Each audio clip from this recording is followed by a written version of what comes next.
ഇവരൊക്കെ എന്നെ കോണ്ടാക്ട് ചെയ്യാൻ നേരത്ത് ഇവരുടെ ഹെൽത്തൊക്കെ വളരെ മോശമായിരുന്നു.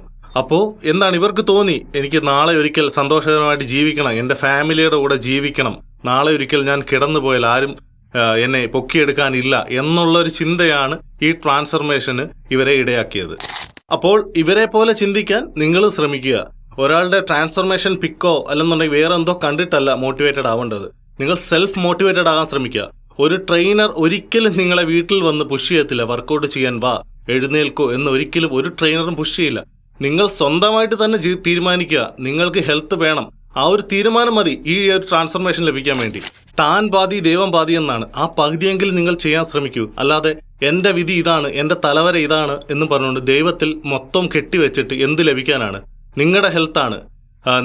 ഞാൻ ഉദാഹരണം പറയട്ടെ, നിങ്ങൾ ഒരിക്കലൊന്ന് കിടന്നുപോയി, നിങ്ങൾ ആരെങ്കിലും വന്ന് മോട്ടിവേറ്റ് ചെയ്യുന്നു, എഴുന്നേക്ക് എന്ന് പറഞ്ഞാൽ ആരെങ്കിലും എഴുന്നേക്കോ? ഇല്ല. അതിനെന്ത് വേണം? ഹെൽത്ത് തന്നെ വേണം. അപ്പോൾ എല്ലാ ദിവസവും വേണ്ട, വീക്കിലി 4 ദിവസം 45 മിനിറ്റ് നിങ്ങളുടെ ഹെൽത്തിന് വേണ്ടി മാറ്റിവെക്കാൻ പറ്റുന്നില്ലെന്നുണ്ടെങ്കിൽ അവനാണ് ലോകത്തിലെ ഏറ്റവും വലിയ തോൽവി.